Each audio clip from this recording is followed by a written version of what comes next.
Hello my dear students, welcome back to my channel Shubham lecturer, myself Shubham Goswami. आज का ये video class 12 physics का एक बहुत ही इंपॉर्टेंट वीडियो है और जितने भी हमारे स्टूडेंट इस बार 12th में हैं और जिनको बोर्ड एग्जाम 2024 देना है वो इस वीडियो को शुरू से लेकर लास्ट तक देखेंगे, नहीं तो बाद में आपको पछताना पड़ेगा क्योंकि ये फिजिक्स का अब तक का सबसे इंपॉर्टेंट वीडियो है और बोर्ड एग्जाम तक सबसे इंपॉर्टेंट वीडियो रहेगा। क्योंकि बहुत सारे स्टूडेंट कमेंट कर रहे थे सर फिजिक्स के इंपॉर्टेंट क्वेश्चंस पर वीडियो बनाइए जो हमारे बोर्ड एग्जाम में आते हैं। तो आज का ये वीडियो बहुत ही ज्यादा इंपॉर्टेंट है क्योंकि इस वीडियो में मैं आपको क्लास 12 फिजिक्स के जितने भी चैप्टर हैं, चैप्टर 1 से लेकर चैप्टर 14 तक सभी महत्वपूर्ण लघु उत्तरीय प्रश्नों को एक ही वीडियो में बताऊंगा। देखिए स्टूडेंट, ये वीडियो इतना ज्यादा इंपॉर्टेंट क्यों है? क्योंकि आपका जो फिजिक्स का पेपर होता है वो टोटल 70 नंबर का होता है, ठीक है, और 70 नंबर में से 38 नंबर के सिर्फ और सिर्फ लघु उत्तरीय प्रश्न आते हैं, ठीक है। तो आप समझ सकते हैं कितना ज्यादा इंपॉर्टेंट है। जिस स्टूडेंट ने मॉडल पेपर देख रखा है उसको तो पता होगा कि 38 नंबर के सिर्फ लघु उत्तरीय प्रश्न आते हैं, मतलब आधा से ज्यादा नंबर के लघु उत्तरीय प्रश्न आपके बोर्ड एग्जाम में आते हैं और उसी प्रकार का पेपर हमारे 2024 में भी होगा। तो आपके लिए ये वीडियो बहुत ज्यादा इंपॉर्टेंट है क्योंकि 38 नंबर आपका क्लियर हो जाएगा अगर ध्यान से इस वीडियो को समझेंगे, जो क्वेश्चन मैं आपको बताऊंगा उसको पढ़ लेंगे तब, ठीक है। तो चलिए इस वीडियो को स्टार्ट करते हैं। बहुत ही इंपॉर्टेंट वीडियो है क्योंकि अब की बार हमें फिजिक्स में नहीं ऑल सब्जेक्ट में टॉपर बनना है, क्योंकि कहा गया है कि जरूरी नहीं है कि रोशनी सिर्फ चिरागों से ही हो, शिक्षा से भी घर रोशन हुआ करते हैं, ठीक है। आप शिक्षा के द्वारा शिक्षित व्यक्ति बनके भी अपने घर और अपने देश का नाम रोशन कर सकते हैं, ठीक है। तो चलिए आगे बढ़ते हैं। चैप्टर बाय चैप्टर हम पढ़ेंगे 12th फिजिक्स के लघु उत्तरीय प्रश्नों को, सबको नोट कर लीजिएगा, ठीक है, बहुत ज्यादा इंपॉर्टेंट है। तो चलिए सबसे पहला क्वेश्चन देखते हैं। जितने भी स्टूडेंट चैनल पर नए हैं वो चैनल को सब्सक्राइब कर लेंगे, इसमें आपका ही बेनिफिट होगा, यानी कि जितने भी वीडियोस मैं आपको दूंगा उसका नोटिफिकेशन आपको टाइम से मिल जाएगा, ठीक। सबसे पहला क्वेश्चन देखिए, लघु उत्तरीय प्रश्न। सबसे पहला क्वेश्चन जो हमारा है ये हमारे फर्स्ट चैप्टर से है। फर्स्ट चैप्टर का नाम क्या है? वैद्युत आवेश तथा क्षेत्र। अब इस चैप्टर से जो लघु उत्तरीय प्रश्न आते हैं जो बहुत ज्यादा इंपॉर्टेंट है, वो सबसे पहला है कूलाम का वैद्युत बल संबंधी नियम लिखिए। भैया कूलाम का नियम क्या होता है? मैंने आपको पहले ही पढ़ा रखा है, कूलॉम्स लॉ क्या होता है, ठीक। तो कूलाम का नियम क्या होता है? F इक्वल टू मैंने बताया था 1/4 pi epsilon not into Q1 into Q2 upon R square Newton. यही होता है कूलाम का नियम, यानी कि ये आपका कूलाम का नियम है, ठीक है। किसी बिंदु आवेश पर लगने वाला आकर्षण अथवा प्रतिकर्षण बल उन दोनों आवेशों के गुणनफल के अनुक्रमानुपाती तथा उनके बीच की दूरी के वर्ग के व्युत्क्रमानुपाती होता है। यही कूलाम का नियम है और फॉर्मूला मैंने लिख दिया है। ये नियम बहुत ज्यादा इंपॉर्टेंट है और आपके लघु उत्तरीय प्रश्न में 2 नंबर या 3 नंबर का पूछा जाता है। ये ध्यान रखिएगा, लघु उत्तरीय प्रश्न 2 प्रकार से आते हैं, एक तो 2 नंबर वाले और एक 3 नंबर वाले। 2 टाइप के होते हैं, तो 2 नंबर में भी ये पूछा जाता है और 3 नंबर में भी ये पूछा जाता है, ठीक। इतना ध्यान रखिएगा, जितने भी क्वेश्चन मैं इसमें बताऊंगा वो सारे के सारे इंपॉर्टेंट हैं और शुरू से लेकर लास्ट तक जितने भी चैप्टर हैं सारे चैप्टर का मैं बताऊंगा, ठीक। दूसरा क्वेश्चन देखिए क्या है, ये भी शायद इसी चैप्टर से है। देखिए ये क्वेश्चन क्या है कि वैद्युत फ्लक्स से आप क्या समझते हैं, इसे आवश्यक सूत्र देते हुए समझाइए। विद्युत फ्लक्स क्या होता है, ठीक। मैंने आपको पहले ही पढ़ाया था विद्युत फ्लक्स क्या होता है। एक तो गॉस के प्रमेय के द्वारा इसका फॉर्मूला हम लिख सकते हैं phi equal to Q upon epsilon naught, ठीक है। किसी काल्पनिक पृष्ठ से होकर गुजरने वाला जो विद्युत फ्लक्स होता है वो उस पृष्ठ द्वारा परिबद्ध कुल आवेश का 1/एप्सिलॉन नॉट गुना होता है, ठीक है। ऐसे भी आप समझा सकते हैं। या एक फॉर्मूला और बताया था फाई इक्वल टू, ठीक है, close integration E vector dot D A vector, ठीक है, स्केलर गुणन डी ए वेक्टर से गुजरने वाला विद्युत फ्लक्स कहलाता है। तो सारी चीजें मैंने आपको पढ़ा दिया है, अब नहीं पढ़ेंगे भैया तो आपकी गलती है, ठीक है। पढ़ाना मेरा काम है, मैं वहां आकर देखूंगा नहीं कि कौन कौन पढ़ रहा है कौन कौन नहीं पढ़ रहा है। वो तो आपके गार्जियन का काम है और आपको खुद समझना चाहिए, क्योंकि आप बच्चे नहीं रहे। आपको समझना चाहिए कि हमें अब इसके बाद अपना कैरियर बनाना है, अपना फ्यूचर बनाना है, तो हम कैसे पढ़ें, कैसे टॉपर बने, वो आप सोचिए।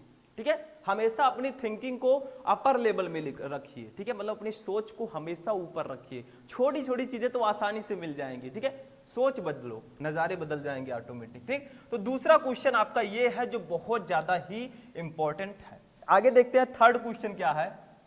तीसरा क्वेश्चन देखिए, तीसरा है कि सिद्ध कीजिए कि निरक्षीय स्थिति में किसी बिंदु पर वैद्युत द्विध्रुव द्वारा वैद्युत विभव शून्य होता है। देखिए हमारे दूसरे चैप्टर का ये क्वेश्चन है। चैप्टर का नाम क्या है? स्थिर विद्युत विभव तथा धारिता। ठीक है, इससे ये क्वेश्चन है कि सिद्ध कीजिए कि जो निरक्षीय स्थिति में किसी बिंदु पर वैद्युत विभव होता है वो 0 होता है। अब देखिए चैप्टर्स में तो मैंने आपको पढ़ा दिया है कि जो विभव होता है निरक्षीय स्थिति पे वो 0 होता है। ठीक है, और ये डेरिवेशन आपके लघु उत्तरीय प्रश्नों में आता है। ऐसा भी हो सकता है कि ये विस्तृत उत्तरीय प्रश्नों में भी दे दिया जाए, तो ये ध्यान रखिएगा। और मैंने अभी जल्दी ही आपको 12th फिजिक्स के 75 टॉपिक्स बताए थे, पूरे फिजिक्स के 75 सबसे इंपॉर्टेंट टॉपिक। जिन्होंने उसको नहीं देखा है जाकर देख लीजिए, सर्च करेंगे 12th physics important topic Shubham lecturer, आपको वीडियो मिल जाएगा, जाकर देखिए। ठीक है, अब भैया इन सबका सॉल्यूशन चाहते हैं, जैसे क्वेश्चन जो मैं बता रहा हूं सारी चीजों का सॉल्यूशन चाहते हैं, थोड़ा अपर लेवल की तैयारी करना चाहते हैं, तो मैंने आप सबको पहले ही बताया कि हमारा जो ऐप है शुभम लेक्चरर उसको डाउनलोड कर लीजिए। मतलब हमारा प्ले स्टोर में ऐप है, पहले भी बताया था, उसको जाकर प्ले स्टोर में जाइए, शुभम लेक्चरर सर्च कीजिए, आपको ऐप मिल जाएगा। ऐप को ओपन करेंगे, वहां पर हमारा कॉन्टेक्ट नंबर भी आपको मिल जाएगा और साथ में आपको बैच भी मिल जाएगा, यानी कि बैच उसमें रहेगा। जो स्टूडेंट बैच ज्वाइन करना चाहते हैं, अपर लेवल की तैयारी करना चाहते हैं, टॉपर बनना चाहते हैं, वो उस बैच को भी ज्वाइन कर लेंगे ताकि उनकी तैयारी अच्छे से हो सके। तो कॉन्टेक्ट नंबर मैंने बताया था, यहां पर भी मैं लिख देता हूं, आप लोग हमसे कॉन्टेक्ट कर सकते हैं। ठीक है, 9918332305 ये मेरा व्हाट्सएप नंबर है। ठीक है, इस पर आप लोग मुझसे कांटेक्ट कर सकते हैं, मैं डिटेल बता दूंगा। जिसको बैच से जुड़ना है, जिसको अब की बार आग लगाना है, वो सारे स्टूडेंट हमसे कांटेक्ट करेंगे। उसके बाद हम उनको आगे का रास्ता बताएंगे, कैसे बचे हुए समय में आपको तैयारी करना है ताकि आप टॉपर बन सकें। ठीक, आगे बढ़ते हैं। नेक्स्ट क्वेश्चन, 4 नंबर क्वेश्चन देखिए, विभव प्रवणता से आप क्या समझते हैं? विभव प्रवणता क्या होता है? ये भी बहुत ज्यादा इंपॉर्टेंट है। ठीक है, दूरी परिवर्तन के साथ विभव परिवर्तन की दर को ही हम विभव प्रवणता कहते हैं। ठीक, ये सब मैं पढ़ा चुका हूं, यहां पर मैं आंसर बताऊंगा तो कितना लॉन्ग वीडियो हो जाएगा। ये सारे आंसर जब आपको चैप्टर्स में मिल रहे हैं, मैंने फुल चैप्टर भी पढ़ाया है, सर्च करोगे ये सारे चैप्टर के आंसर आपको मिलेंगे। तो स्मार्ट तरीके से तैयारी कीजिए। जो चीजें मैं पढ़ा चुका हूं उसको बार बार पढ़ाऊंगा तो आपका ही टाइम वेस्ट होगा, उसको आप लोग जाइए सर्च कीजिए और देखिए। इस तरह से तैयारी करेंगे तभी आप टॉपर बन पाएंगे, क्योंकि खुद से भी तैयारी करना होगा। जरूरी नहीं है कि मैं सारी चीजें आपको बता दूं।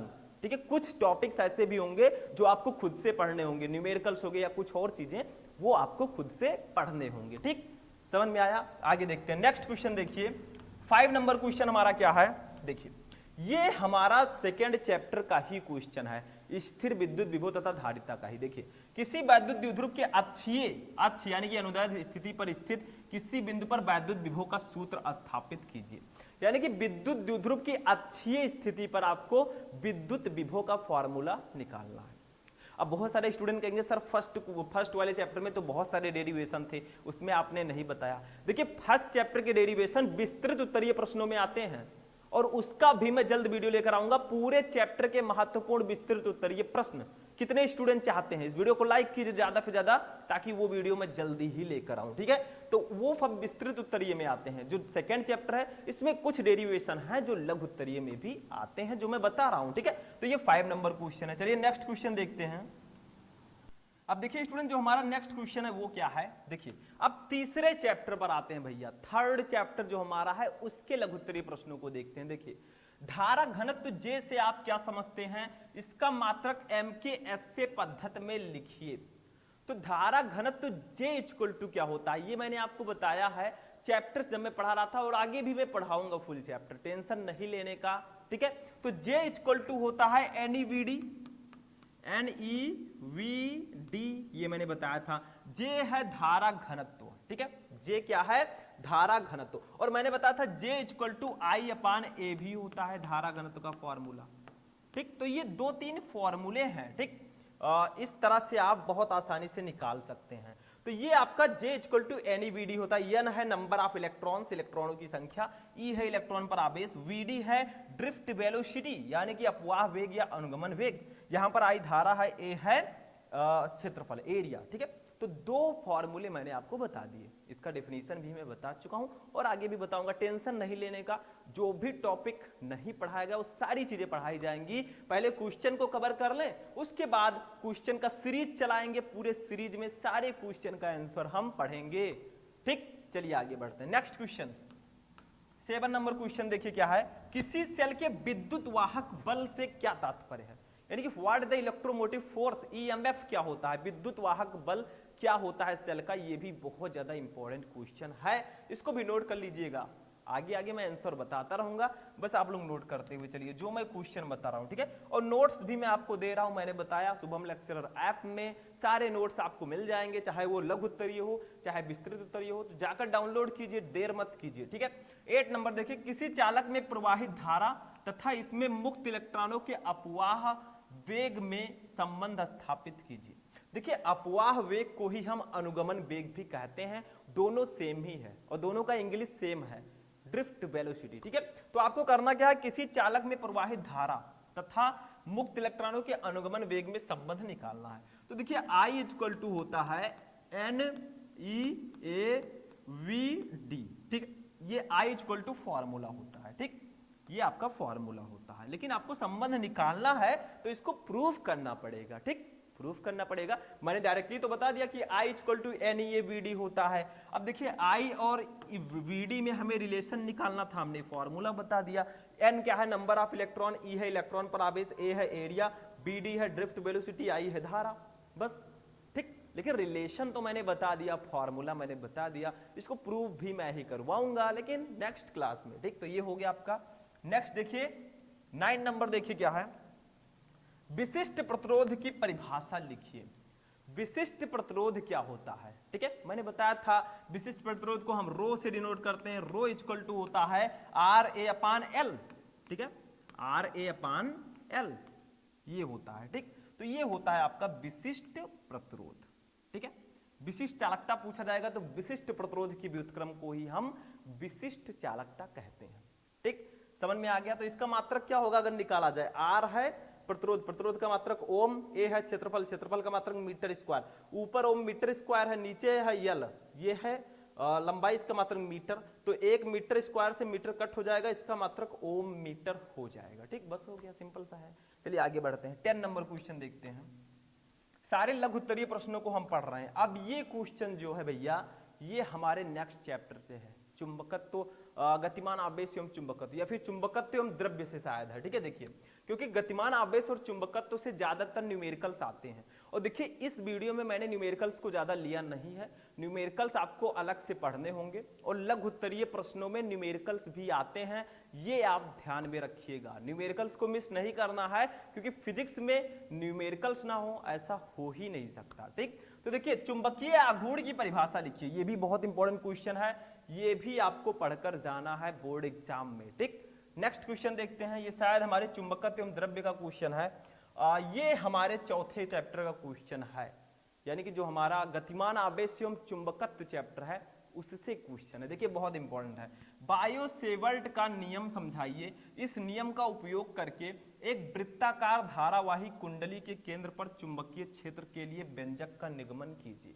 यानी कि बायो-सेवर्ट का नियम क्या होता है वो आपको समझाना है, और इस नियम का उपयोग करके एक समान वृत्ताकार धारावाही कुंडली के केंद्र पर चुंबकीय क्षेत्र के लिए व्यंजक निकालना है। ये क्वेश्चन विस्तृत उत्तरीय प्रश्न में भी आता है, और लघु उत्तरीय प्रश्नों के जो 3 नंबर वाले क्वेश्चन है उसमें भी दिया जाता है। ठीक है, तो ये बहुत इंपॉर्टेंट है, हमारे चौथे चैप्टर का ये क्वेश्चन है। ठीक है, आगे बढ़ते हैं, नेक्स्ट क्वेश्चन 12 नंबर देखिए, चुंबकत्व के परमाणुवीय मॉडल की व्याख्या कीजिए। ये आपके 5वें चैप्टर का क्वेश्चन है, चुंबकत्व एवं द्रव्य का, यानी कि चुंबकत्व के परमाणुवीय मॉडल की आपको व्याख्या करनी है, ये भी बहुत ज्यादा इंपॉर्टेंट है। देखिए इसमें जो 10 नंबर क्वेश्चन था ये भी हमारे चौथे चैप्टर से ही था। ठीक है, 5वां मैंने कहा था, लेकिन चौथे चैप्टर का ये क्वेश्चन है, तो 12 क्वेश्चन हो चुके हैं। ठीक है, 13 नंबर देखते हैं, अब देखिए स्टूडेंट, हमारा 13 नंबर क्वेश्चन क्या है, बहुत इंपॉर्टेंट है और ये भी हमारे चुंबकत्व एवं द्रव्य चैप्टर के क्वेश्चन है। ठीक है, चैप्टर का क्वेश्चन है, बहुत इंपॉर्टेंट है। देखिए, चुंबकीय प्रवृत्ति तथा चुंबकशीलता से आप क्या समझते हैं? सापेक्ष चुंबकशीलता म्यू आर। देखिए, सापेक्ष चुंबकशीलता को हम म्यू आर से डिनोट करते हैं इसमें, तथा चुंबकीय प्रवृत्ति काई एम। देखिए, ऐसे कुछ काई मॉडल बनता है। ठीक है, काई एम में संबंध स्थापित कीजिए। ठीक, तो ये बहुत इंपॉर्टेंट क्वेश्चन है, आपसे पूछा जा रहा है कि चुंबकीय प्रवृत्ति तथा चुंबकशीलता से आप क्या समझते हैं। और इसी में क्वेश्चन है सापेक्ष चुंबकशीलता म्यू आर तथा चुंबकीय प्रवृत्ति काई एम में संबंध स्थापित कीजिए। तो म्यू आर इक्वल टू होता है इसमें रिलेशन 1 प्लस काई एम। ठीक है, 1 प्लस काई कुछ एक्स प्रकार का बनता है, ये ध्यान रखिएगा, ऐसे कुछ रहेगा। ठीक है, काई एम, ऐसे इसमें रिलेशन होता है। ठीक, तो ये क्वेश्चन भी बहुत ज्यादा इंपॉर्टेंट है आपके लघु उत्तरीय प्रश्नों में, इसको भी पढ़ के जाइएगा। आगे बढ़ते हैं, नेक्स्ट क्वेश्चन देखते हैं। देखिए 14 नंबर क्वेश्चन जो हमारा है, ये हमारे 6 नंबर चैप्टर का क्वेश्चन है, वैद्युत चुंबकीय प्रेरण का। ठीक है, और बहुत ही इंपॉर्टेंट ये क्वेश्चन है। देखिए, फैराडे के वैद्युत, इसको वैद्युत कर दीजिएगा, वैद्युत चुंबकीय प्रेरण संबंधी नियम लिखिए। यानी कि फैराडे के जो विद्युत चुंबकीय प्रेरण संबंधी नियम है वो क्या क्या है, ये भी बहुत ज्यादा इंपॉर्टेंट है, इसको भी आप लोग पढ़ लीजिएगा अपने 6 चैप्टर से। ठीक है, इन सारे नियमों को मैं बताऊंगा, टेंशन नहीं लेने का। ठीक, आगे बढ़ते हैं, 15 नंबर क्वेश्चन देखते हैं। 15 नंबर हमारा है भंवर धाराओं के अनुप्रयोग लिखिए। देखिए, ये टॉपिक शायद आपके बोर्ड एग्जाम, आपके सिलेबस से शायद रिमूव हो चुका है। ठीक है, तो इसको आप लोग ना पढ़ें तो ही अच्छा रहेगा, या थोड़ा बहुत इसके बारे में जानकारी रहेगी तो भी अच्छा रहेगा। ठीक, और शायद ये क्वेश्चन रिमूव्ड है, आप लोग चेक कर लीजिएगा अपने सिलेबस में और उसी के अकॉर्डिंग आप पढ़िएगा। ठीक, नेक्स्ट देखिए 16 नंबर क्वेश्चन हमारा क्या है, धारावाही परिनालिका के स्वप्रेरण गुणांक का सूत्र ज्ञात कीजिए। ये भी हमारे स्वप्रेरण चैप्टर का क्वेश्चन है कि विद्युत चुंबकीय प्रेरण चैप्टर का क्वेश्चन है कि धारावाही परिनालिका के लिए स्वप्रेरण गुणांक का सूत्र स्थापित करना है। ठीक है, बहुत इंपॉर्टेंट क्वेश्चन है, इसको भी पढ़कर ही जाइएगा। ठीक, आगे बढ़ते हैं, next question 17 number. Total 35 questions हैं आपके पूरे फिजिक्स में, 35 क्वेश्चन। अब आते हैं अपने 7 नंबर चैप्टर पे, जिसका नाम है प्रत्यावर्ती धारा, अल्टरनेटिव करंट। इसमें कौन कौन से क्वेश्चन इंपॉर्टेंट है, देखिए फर्स्ट है प्रत्यावर्ती धारा के शिखर मान तथा वर्ग माध्य मूल मान में संबंध स्थापित कीजिए। यानी कि जो प्रत्यावर्ती धारा का शिखर मान होता है उसमें और वर्ग माध्य मूल मान में आपको रिलेशन स्थापित करना है। ठीक, ये भी बहुत ज्यादा इंपॉर्टेंट क्वेश्चन है, इन सबको मैं कराऊंगा भैया, टेंशन नहीं लेने का। क्वेश्चन मैं बता दे रहा हूं ताकि आप लोग एक नोट बना सके, उसमें लिख सकें कि कौन कौन सा क्वेश्चन लघु उत्तरीय प्रश्न इंपॉर्टेंट है हमारे बोर्ड एग्जाम की दृष्टि से। नेक्स्ट देखिए, वैद्युत अनुनाद किसे कहते हैं, इसी चैप्टर का क्वेश्चन है। श्रेणी अनुनादी परिपथ की सहायता से अनुनादी आवृत्ति के लिए व्यंजक प्राप्त कीजिए। यानी कि वैद्युत अनुनाद क्या होता है, श्रेणी अनुनादी परिपथ की सहायता से अनुनादी आवृत्ति के लिए व्यंजक आपको निकालना है। ठीक है, ये भी क्वेश्चन बहुत ज्यादा इंपॉर्टेंट है। चलिए नेक्स्ट क्वेश्चन देखते हैं 19 नंबर। अब देखिए हमारा जो 19 नंबर क्वेश्चन है ये भी बहुत ज्यादा इंपॉर्टेंट है। देखिए, ये हमारे विद्युत चुंबकीय तरंग चैप्टर का क्वेश्चन है, जो हमारा 8 नंबर क्वेश्चन है। 8 नंबर चैप्टर है विद्युत चुंबकीय तरंगे। ठीक है, देखिए क्वेश्चन क्या है, विद्युत चुंबकीय तरंगों के स्पेक्ट्रम को आवृत्ति के बढ़ते हुए क्रम में लिखिए। इस स्पेक्ट्रम के विभिन्न क्षेत्रों की उपयोगिता की अत्यंत संक्षेप में विवेचना कीजिए। यानी कि विद्युत चुंबकीय तरंगों के स्पेक्ट्रम को आवृत्ति के बढ़ते हुए क्रम में आपको लिखना है और इस स्पेक्ट्रम के विभिन्न क्षेत्रों की उपयोगिता की अत्यंत संक्षेप में विवेचना करनी है। ठीक है, ये भी बहुत ज्यादा इंपॉर्टेंट क्वेश्चन है। आगे बढ़ते हैं, इसमें देखिए नेक्स्ट क्वेश्चन इसी चैप्टर में। अब हम आते हैं अपने सेकेंड फिजिक्स पर, यानी कि जो हमारा 9 नंबर चैप्टर स्टार्ट होता है यहां से।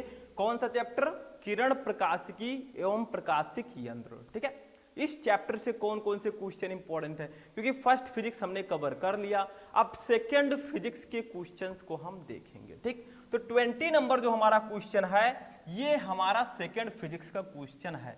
यानी कि 19 क्वेश्चन आपके होंगे फर्स्ट फिजिक्स के इंपॉर्टेंट लघु उत्तरीय। ठीक है, बाकी जो बचता है 16 क्वेश्चन वो आपके सेकेंड फिजिक्स के होंगे। टोटल 35 क्वेश्चन सबसे ज्यादा इंपॉर्टेंट है। देखिए 20 नंबर है, ए प्रिज्म कोण वाले प्रिज्म के पदार्थ का अपवर्तनांक cosec a/2 है, न्यूनतम विचलन कोण का मान ज्ञात कीजिए। यानी कि ए प्रिज्म कोण वाले प्रिज्म के पदार्थ का अपवर्तनांक cosec a/2 है। ये एक न्यूमेरिकल है और इस प्रकार के न्यूमेरिकल्स आपके बोर्ड एग्जाम में आते हैं। ठीक, तो इसको आप लोग नोट कर लीजिए। इसमें आपको न्यूनतम विचलन कोण डेल एम निकालना है, आपको ए दिया गया है प्रिज्म कोण। ठीक, तो चलिए आगे बढ़ते हैं, नेक्स्ट क्वेश्चन देखते हैं।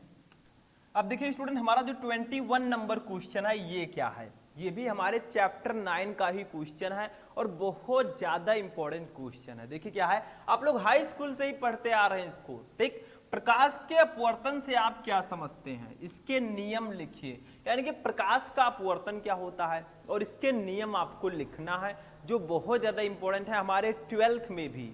यानी कि 12th के जो 9 नंबर चैप्टर है किरण प्रकाशिकी एवं प्रकाशिकी यंत्र, इस चैप्टर में ये क्वेश्चन बोर्ड एग्जाम में आता है। ठीक है, क्योंकि अपवर्तन परावर्तन ये सब हाई स्कूल में भी आपने पढ़ा था। ठीक, वही चीजें यहाँ पर भी थोड़ा अपर लेवल की दी गई हैं, लेकिन बहुत इजी है, आप लोग ध्यान से पढ़िएगा। और इस चैप्टर में भी कुछ डेरिवेशंस हैं जो बहुत ज्यादा इंपॉर्टेंट हैं और वो भैया विस्तृत उत्तरीय प्रश्नों में आते हैं। ठीक है, आगे बढ़ते हैं। 22 नंबर देखिए, ये देखिए, ये आपका जो क्वेश्चन है ये अब आता है आपके 10 नंबर क्वेश्चन, किरण प्रकाशिकी से ये क्वेश्चन है। देखिए, अब देखिए इसमें कुछ ऐसे क्वेश्चंस भी हैं जो छूट रहे हैं, तो ऐसा नहीं है कि आप उनको ना पढ़ें। अगर आपको टॉपर बनना है तो आपको उनको पढ़ना ही होगा, अगर आपको 90+ लाना है तो आपको उसको पढ़ना ही होगा। ठीक है, क्योंकि बहुत सारे न्यूमेरिकल्स हैं जो मैं इसमें नहीं बता रहा हूं, कुछ टॉपिक्स और भी हैं जो मैं नहीं बता रहा हूं, तो उसको आप लोग पढ़िएगा। क्योंकि मैंने बताया जो टॉपर होता है वो पूरी तरह अपने टीचर पर ही डिपेंड नहीं रहता,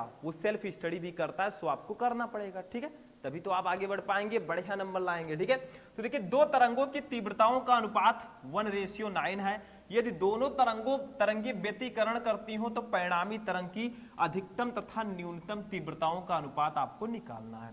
आई मैक्स रेशियो अपान आई मिन आपको निकालना है। ठीक है, तो बहुत इजी है, ये मैं आपको न्यूमेरिकल जल्दी ही बताऊंगा। तो इस प्रकार के न्यूमेरिकल्स आपके तरंग प्रकाश की चैप्टर से आते हैं, ये ध्यान रखिएगा। ठीक है, आगे बढ़ते हैं। 23 नंबर देखते हैं। 23 नंबर है, प्रकाश के व्यतिकरण से क्या तात्पर्य है, इसके लिए आवश्यक प्रतिबंध क्या है। प्रकाश का व्यतिकरण क्या होता है। अब व्यतिकरण, विवर्तन, ये सब आपको तरंग प्रकाश की चैप्टर में पढ़ना होगा। और एक दो डेरिवेशन बहुत ज्यादा इंपॉर्टेंट है, जैसे हाइगेंस के द्वितीयक तरंगिकाओं के सिद्धांत के आधार पर अपवर्तन की व्याख्या और हाइगेंस के द्वितीयक तरंगिकाओं के सिद्धांत के आधार पर परावर्तन की व्याख्या।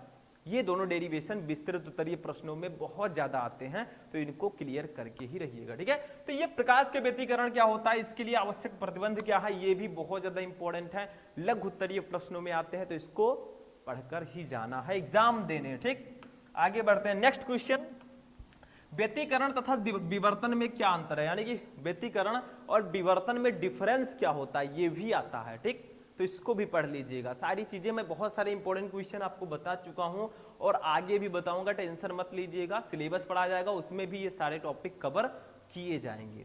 आगे देखिए 25 नंबर क्या है, प्रकाश वैद्युत प्रभाव के नियम लिखिए। अब ये 11 नंबर चैप्टर का क्वेश्चन है, जिसका नाम है विकिरण एवं द्रव्य की द्वैत प्रकृति। इस चैप्टर का ये क्वेश्चन है। क्वेश्चन क्या है कि प्रकाश वैद्युत प्रभाव के नियम लिखिए या प्रकाश विद्युत उत्सर्जन के नियम लिखिए, दोनों सेम ही है, प्रकाश विद्युत प्रभाव या प्रकाश विद्युत उत्सर्जन। मैंने बताया था कि जब कोई तरंग किसी धातु पर गिरती है तो उससे बहुत सारे इलेक्ट्रॉन उत्सर्जित होने लगते हैं, इसी घटना को हम लोग प्रकाश विद्युत उत्सर्जन कहते हैं। जो उसमें से इलेक्ट्रॉन निकलते हैं उसको फोटो इलेक्ट्रॉन कहते हैं, और इस पूरी घटना को हम प्रकाश विद्युत उत्सर्जन कहते हैं या प्रकाश वैद्युत प्रभाव कहते हैं। लेकिन आखिर कब इलेक्ट्रॉन निकलेगा, कितनी आवृत्ति की होनी चाहिए, तीव्रता कितनी होनी चाहिए, ये सब प्रकाश वैद्युत प्रभाव के नियम में बताया जाता है। ठीक, आगे बढ़ते हैं। नेक्स्ट, प्रकाश विद्युत उत्सर्जन के लिए शर्तों का उल्लेख कीजिए, यानी कि जो प्रकाश विद्युत उत्सर्जन के लिए शर्त है वो आपको बताना है, ये भी इंपॉर्टेंट है विकिरण एवं द्रव्य की द्वैत प्रकृति चैप्टर में। नेक्स्ट देखिए, कार्यफलन तथा देहली आवृत्ति की व्याख्या कीजिए। कार्यफलन क्या होता है और देहली आवृत्ति क्या होता है। ठीक है, यानी कि मैंने बताया जब कोई प्रकाश किसी धातु की सतह पर गिरता है तो उससे प्रकाश इलेक्ट्रॉनों का उत्सर्जन होने लगता है। इसी को हम लोग बोलते हैं प्रकाश विद्युत उत्सर्जन या प्रकाश विद्युत प्रभाव। अब कार्यफलन क्या होता है, देहली आवृत्ति क्या होता है, थोड़ा सा समझ लेते हैं। देहली आवृत्ति का मतलब आपतित प्रकाश की वह न्यूनतम आवृत्ति जो किसी धातु से प्रकाश इलेक्ट्रॉनों का उत्सर्जन कर सके, उसे हम देहली आवृत्ति कहते हैं। यानी कि जो प्रकाश आकर धातु पर गिरी है उसकी इतनी ज्यादा आवृत्ति होनी चाहिए कि वो प्रकाश इलेक्ट्रॉनों का उत्सर्जन कर सके, उसी को हम कहेंगे देहली आवृत्ति। कार्यफलन क्या होता है, आपतित प्रकाश की वह न्यूनतम ऊर्जा जो किसी धातु से प्रकाश इलेक्ट्रॉनों को उत्सर्जन कर सके, वो उस पदार्थ की कार्यफलन कहलाएगी। ठीक है, आगे बढ़ते हैं। नेक्स्ट देखिए, ऐसे देहली तरंगदैर्घ्य पूछा जाएगा तो आपतित प्रकाश की वह न्यूनतम तरंगदैर्घ्य जो किसी धातु की सतह से प्रकाश इलेक्ट्रॉनों का उत्सर्जन कर सके, उसे देहली तरंगदैर्घ्य कहेंगे। बस हो गया। डेफिनेशन बनाना आना चाहिए, कैसे आप लोग एक फिगर एक टॉपिक की सहायता से डेफिनेशन को क्रिएट कर सकते हैं, वो आपके अंदर प्रॉपर्टी होनी चाहिए। नेक्स्ट क्वेश्चन, द्रव्य तरंगे क्या हैं? द्रव्य तरंगों की तरंगदैर्घ्य का सूत्र लिखिए। ये भी हमारे विकिरण एवं द्रव्य की द्वैत प्रकृति चैप्टर का क्वेश्चन है। तो अब तक देखा गया कि जो सबसे इंपॉर्टेंट चैप्टर निकल कर आया है वो 11 नंबर चैप्टर हमारा विकिरण एवं द्रव्य की द्वैत प्रकृति। इस चैप्टर से लघु उत्तरीय प्रश्न आने के चांसेस ज्यादा हैं, ये ध्यान रखिएगा। 29 नंबर देखिए, हाइड्रोजन परमाणु के लिए बोर की परिकल्पनाएं लिखिए। अब ये हमारा 12 नंबर चैप्टर है जिसका नाम है परमाणु। ठीक है, परमाणु। तो हाइड्रोजन परमाणु के लिए बोर की परिकल्पनाएं क्या है, बोर ने कौन सी परिकल्पना दी थी हाइड्रोजन परमाणु के लिए, ये आपको बतानी है। ये भी बहुत ज्यादा इंपॉर्टेंट है। ठीक है, नेक्स्ट क्वेश्चन देखिए 30 नंबर। देखिए, नाभिकीय संलयन से क्या तात्पर्य है, ये हमारे 13 नंबर चैप्टर से शायद क्वेश्चन है। ठीक है, जो हमारा नाभिक चैप्टर है, नाभिकीय संलयन से आप क्या समझते हैं? नाभिकीय संलयन, नाभिकीय विखंडन, ये सब इसमें आता है। बंधन ऊर्जा, इन सबको आप लोग पढ़कर जाइएगा, that's a most important topic. Next question देखिए, कुछ स्टूडेंट जो नए नए हैं वो सोच रहे होंगे सर ये सब क्या बता रहे हैं। देखिए, अभी आप चैप्टर पर पहुंचे हैं नहीं, उस चैप्टर पे तो समझ में नहीं आएगा। जैसे जैसे टाइम बीतता जाएगा, एग्जाम नजदीक आएगा, ये सारी चीजें आपको समझ में आ जाएंगी कि आखिर मैं बता क्या रहा हूँ। ठीक, अभी तो लोग सोच रहे होंगे अरे सर बोलते जा रहे हैं, पता नहीं क्या है। ठीक है, लेकिन यही सब आगे इंपॉर्टेंट होंगे। नेक्स्ट देखिए, द्रव्यमान क्षति से क्या तात्पर्य है? द्रव्यमान क्षति क्या होता है, ये भी हमारे नाभिक चैप्टर का बहुत ही इंपॉर्टेंट क्वेश्चन है। ठीक है, तो इसको भी आप लोग कर लेंगे नोट। ठीक, नेक्स्ट क्वेश्चन देखते हैं 32 नंबर। देखिए, नाभिकीय रिएक्टर की रचना व कार्यविधि लिखिए। ये भी बहुत ज्यादा इंपॉर्टेंट है 13 नंबर चैप्टर से। नेक्स्ट क्वेश्चन देखिए 33 नंबर। अब आते हैं अपने लास्ट चैप्टर 14 नंबर चैप्टर पर, अर्धचालक पर। इसमें सबसे पहला क्वेश्चन जो इंपॉर्टेंट है, ऊर्जा बैंड के आधार पर चालक, अचालक एवं अर्धचालकों में अंतर स्पष्ट कीजिए। यानी कि ऊर्जा बैंड के आधार पर आपको conductor, non conductor and semi conductor में डिफरेंस बताना है। यानी कि चालक, अचालक और अर्धचालक में डिफरेंस बताना है ऊर्जा बैंड के आधार पर। ठीक, ये भी बहुत इंपॉर्टेंट है।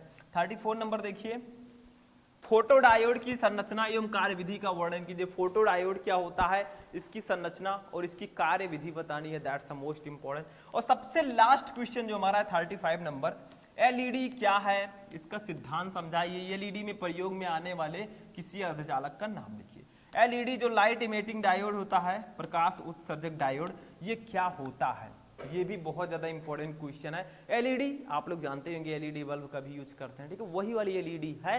तो आखिर ये है क्या, इसका सिद्धांत क्या है और इसमें प्रयोग आने वाले अर्धचालक का नाम क्या है। ठीक, तो ये थे आपके 12th फिजिक्स के चैप्टर 1 से लेकर चैप्टर 14 तक टोटल 35 क्वेश्चन। कितने क्वेश्चन थे टोटल के? 35 क्वेश्चन। इनको लघु उत्तरीय प्रश्न, वो भी इनको तैयार कर लीजिएगा। अगर आपको 38 में 38 लाना है तो इनको तो तैयार ही कर लेना है बिल्कुल से, क्योंकि ये बहुत ज्यादा इंपॉर्टेंट है। बाकी जो बचता है न्यूमेरिकल या टॉपिक, उसको भी पढ़ लीजिएगा, तभी आप 38 में 38 आप ला पाएंगे। ठीक है, तो आज का ये इंटरेस्टिंग जो क्लास है वो हमारा यहीं पर फिनिश होता है। ठीक है, कैसा लगा आपको ये क्लास कमेंट करके बताइएगा। अपने दोस्तों के साथ जो आपके क्लास में, उनको भी ये वीडियो शेयर कीजिएगा ताकि इसका बेनिफिट उसको भी मिल सके। तो चलिए हम मिलते हैं नेक्स्ट वीडियो में नेक्स्ट टॉपिक के साथ, तब तक के लिए जय हिंद।